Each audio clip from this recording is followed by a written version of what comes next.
Hello दोस्तों, how are you? कैसे हो आप सब? तो आज हम टॉपिक पढ़ रहे हैं सरल आवर्त गति। तो सरल आवर्त गति क्या होती है? वेरी इंपॉर्टेंट टॉपिक है। सरल आवर्त गति को इंग्लिश में सिंपल हार्मोनिक मोशन कहते हैं। क्या बोलते हैं? सिंपल हार्मोनिक मोशन कहा जाता है। शॉर्टकट में इसको हम SHMB बोलते हैं। इतनी बात समझ में आ गई होगी, ठीक है। मैंने क्या लिखा है? यदि वस्तु किसी निश्चित मध्य अवस्था के इर्द गिर्द ही अपनी गति को निश्चित समय के बाद दोहराते रहे तो इसे आवर्त गति या सरल आवर्त गति कहा जाता है। इतनी बात समझ में आई होगी जो मैंने लिखा है। अब इसको मैं आपको डिटेल से समझाता हूँ। तो सुनो, जैसे फॉर एग्जाम्पल यहाँ पे कोई वस्तु लटकी हुई है, ठीक है। यहाँ पे कोई वस्तु लटकी हुई है। अब जो ये वस्तु इस पोजीशन के अंदर लटकी हुई है, इसे तो हम क्या बोलते हैं? लोलक बोला जाता है। क्या बोला जाता है? लोलक, या फिर हम इसको क्या बोलते हैं? पेंडुलम कहते हैं। सरल आवर्त गति होती है वो कौन शो करता है? किसका एग्जाम्पल है? पेंडुलम का एग्जाम्पल है। तो ये जो स्ट्रक्चर मैंने बनाई है ये पेंडुलम है, ठीक है ना। घड़ी का जो पेंडुलम होता है वो है, ठीक है। अब यहाँ पे जो पेंडुलम है, ये पेंडुलम, इसके अंदर ये क्या करें? एक निश्चित समय के अंदर, मतलब समय क्या हो? फिक्स हो। क्या हो? समय फिक्स हो। तो यहाँ पे जैसे ये जो पेंडुलम है एक बार यहाँ जाए, इधर जाए, और दोबारा से ये रिटर्न वापस यहाँ पे आ जाए, और फिर वापस ये मध्य स्थिति पर आ जाता है। इतनी बात समझ में आ गई होगी। मतलब कि यहाँ से ये पेंडुलम यहाँ जाए, फिर वापस आए, फिर यहाँ पर जाए हाईएस्ट स्टेज पर, और ये फिर मध्य में या बीच या में आ जाता है, या मध्य स्थिति में आ जाता है। ये जो प्रोसेस है यहाँ से लेकर यहाँ तक, है ना, एक निश्चित समय अंतराल के मध्य हो। क्या हो? निश्चित समय अंतराल के मध्य हो, और बार बार ये पोजीशन आए, मतलब बार बार ऐसे ही ये क्या करे? दोलन करे। तो ऐसी जो मोशन होती है, ऐसी जो गति होती है, उसे हम क्या बोलते हैं दोस्तों? सरल आवर्त गति कहा जाता है।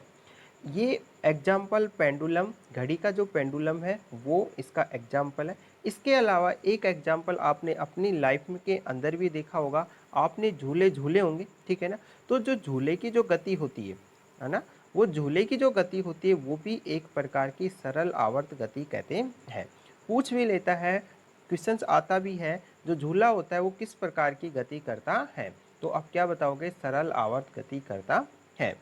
अब यहाँ पे इसके अंदर जो जो यहाँ से जो ये पेंडुलम है, यहाँ से यहाँ गया और फिर वापस यहाँ आया, ठीक है ना।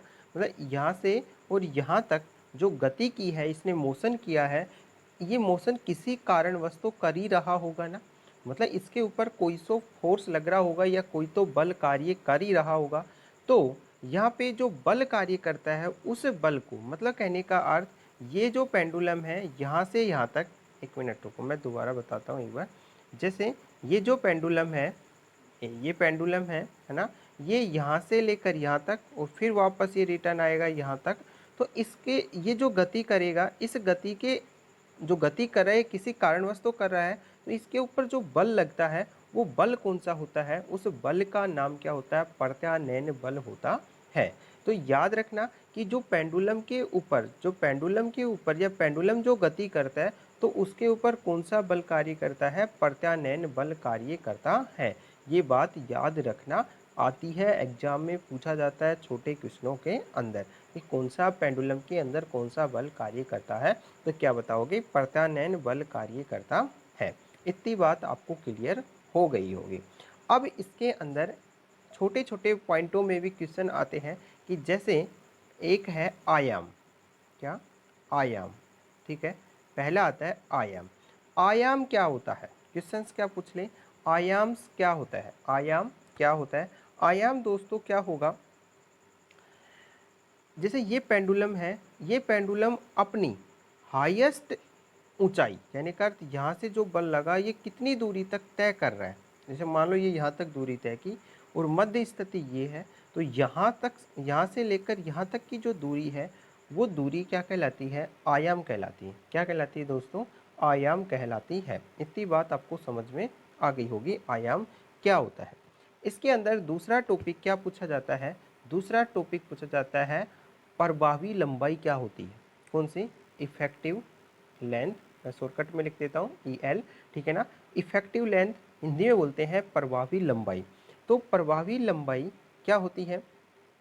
प्रभावी लंबाई हम उसे कहते हैं जैसे कि ये लोलक है या पेंडुलम है, ठीक है। यहाँ पे वो द्रव्यमान बंधा हुआ था, तो पेंडुलम है, इस पेंडुलम के बीच, मतलब इसका जैसे पेंडुलम ये है, गोल पेंडुलम है, इसके जो बीच का स्थान है, यहाँ पर जो बीच का स्थान है इसको हम क्या बोलते हैं? यहाँ पे इस ये द्रव्यमान है, इसके बीच में क्या पाया जाता है?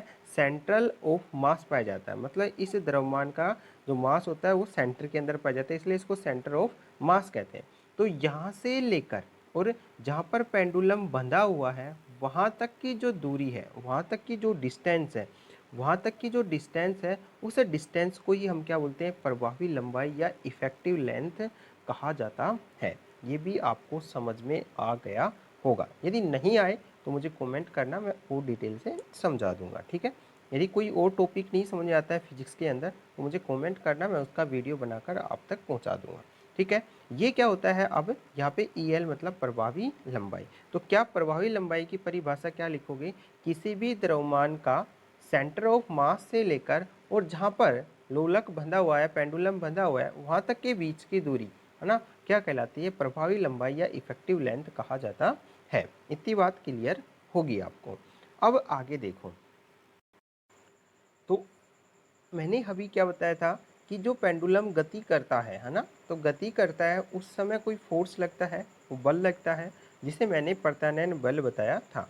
तो प्रत्यानयन बल है वो किसके इक्वल टू होता है? वो होता है प्रत्यानयन बल F बराबर किसके होता है? KX के। KX से पहले क्या आता है? माइनस आता है। क्या आता है? KX से पहले माइनस आता है। ये माइनस क्यों आता है मैं इसका रीजन भी आपको दूंगा। तो ये जो प्रत्यानयन बल का सूत्र है, कितना प्रत्यानयन बल लगता है? F बराबर माइनस KX के बराबर प्रत्यानयन बल कार्य करता है। इतनी बात क्लियर है यहाँ तक? अच्छा, अब देखो यहाँ पे F तो क्या हो गया? बल हो गया। K क्या हो गया यहाँ पर? ये क्या है? K एक बल नियतांक है। क्या है? बल नियतांक, फोर्स कांस्टेंट है, ठीक है। यहाँ पे x है वो किसको शो करता है? विस्थापन को शो करता है। क्या करता है? विस्थापन को शो करता है x। तो यहाँ पे फॉर्मूला क्या हो जाएगा? F बराबर माइनस KX के क्या हो जाएगा? बराबर हो जाता है। तो यहाँ पे F बराबर हमने क्या पढ़ा है? KX पढ़ा है। K बराबर बल नियतांक होता है और X बराबर विस्थापन, और X क्या है? एक मतलब बल कांस्टेंट है। तो यहाँ पे F बराबर क्या बताया था मैंने? माइनस KX बताया था अभी, ठीक है। तो यहाँ पे माइनस है, तो F क्या होता है? प्रोपोर्शनल टू किसके होता है? X से। क्या होता है? X के क्या होता है? प्रोपोर्शनल टू होता है। X यहाँ पे क्या होता है? विस्थापन होता है। और F क्या है? यहाँ पे प्रत्यानयन बल है। F क्या है यहाँ पर? प्रत्यानयन बल है। जब हम यहाँ पे प्रोपोर्शनल टू का चिन्ह हटाएंगे तो यहाँ पे क्या आ जाएगा? K आ जाएगा। यहाँ पे माइनस चिन्ह का मीन्स ये हुआ कि जो प्रत्यानयन बल है F, है ना, और जो X है विस्थापन, ये एक दूसरे के क्या होते हैं? अपोजिट होते हैं।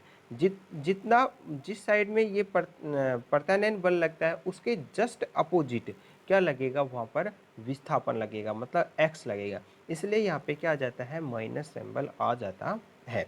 इतनी बात आपको क्लियर होगी, ठीक है। तो ये आज टॉपिक था कि सरल आवर्त गति किसे कहते हैं। यहाँ पे छोटे छोटे टॉपिक थे, प्रभावी लंबाई, है ना, लोलक क्या होता है ना, ये जो टॉपिक थे इससे रिलेटेड अभी एक इसका पार्ट सेकंड और बनेगा। उसमें मैं इससे जो रिलेटेड जो क्वेश्चंस बनते हैं छोटे, या इससे जो टॉपिक है कि आवर्ती क्या होती है ना, त्वरण का इफेक्ट क्या होगा, जो जैसे फॉर एग्जांपल लोलक की लंबाई या घटा दें तो क्या इफेक्ट पड़ेगा, तो ये मैं अगले पार्ट में लेके आऊँगा। आज के लिए इतना ही है। तो यदि मेरे चैनल पर आप नए हो तो चैनल को सब्सक्राइब कर लेना, जो वीडियो बनाऊँ उसकी नोटिफिकेशन आप तक पहुँच जाए, इसलिए नोटिफिकेशन को ऑन कर लेना। तो आज के लिए इतना ही। सो थैंक्स, जय हिंद, वंदे मातरम।